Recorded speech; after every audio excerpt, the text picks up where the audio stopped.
Barshi Takli online betting प्रकरण, फरार आरोपीस बँगलोर विमानतळ येथून अटक.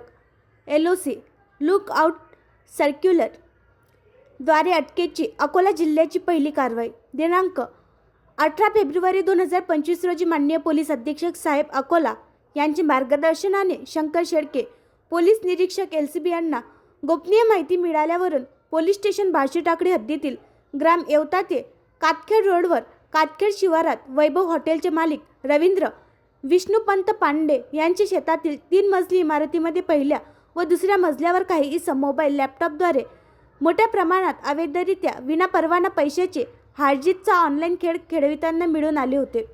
सदर कारवाईमध्ये एकूण 33 आरोपी मिळून आले होते. नमूद आरोपी विरुद्ध पोलीस स्टेशन बार्शी टाकळी येथे 60/2025 कलम 318-4, 112-2, 35 भारतीय न्याय संहिता सह कलम 45 महाराष्ट्र जुगार प्रतिबंधक अधिनियम प्रमाणे गुन्हा नोंद करण्यात आला होता. माननीय पोलीस अधीक्षक श्री बच्चन सिंग साहेब यांनी सदर गुन्ह्याचे घटनास्थळी भेट देऊन मार्गदर्शन केले. तसेच त्यांच्या आदेशाने सदर गुन्ह्याचा तपास स्थानिक गुन्हे शाखा अकोला यांच्याकडे देण्यात आला. सदर गुन्ह्यात घटनेपासून मुख्य 2 आरोपी फरार होते.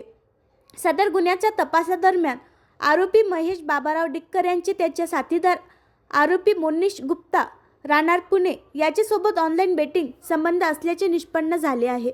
तसेच महेश डिक्कर हा ऑनलाईन बेटिंगबाबत प्रशिक्षण घेण्यासाठी दुबई येथे गेल्याचे निष्पन्न झाले होते.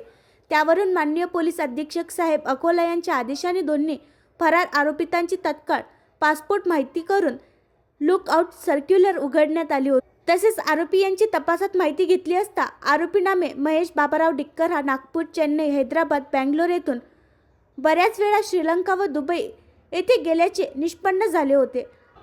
आरोपी महेश बाबाराव डिक्कर राहणार लोहारे, तालुका अकोट, जिल्हा अकोला हा दिनांक 6 मार्च 2025 रोजी आंतरराष्ट्रीय विमानतळ बँगलोर, कर्नाटक येथून विमानाने श्रीलंका येथे पळून जाण्याचे बेतात असताना विमानतळ प्रशासनाकडे लुक आउट सर्क्युलर प्राप्त असल्याने नमूद आरोपी यास बँगलोर विमानतळावर विमानतळ प्रशासन यांनी उडवून स्थानिक गुन्हे शाखा अकोला यांच्याशी संपर्क केला. त्यावेळी माननीय पोलीस अधीक्षक साहेब यांचे परवानगीने तत्काळ पोलीस उपनिरीक्षक गोपाल जाधव व पोलीस अंमलदार अब्दुल माजिद यांनी तत्काळ नागपूर येथून विमानाने रवाना होऊन आरोपीस ताब्यात घेऊन आज रोजी नमूद आरोपीस माननीय न्यायालयात हजर केले असता नमूद आरोपीस दिनांक 10 मार्च 2025 रोजी 4 दिवस पोलीस कोठडी रिमांड मिळाला आहे. सदरची कारवाई ही माननीय पोलीस अधीक्षक श्री बच्चन सिंग साहेब, अप्पर पोलीस अधीक्षक श्री अभय डोंगरे साहेब, पोलीस निरीक्षक शंकर शेळके, स्थानिक गुन्हे शाखा अकोला यांच्या मार्गदर्शनाखाली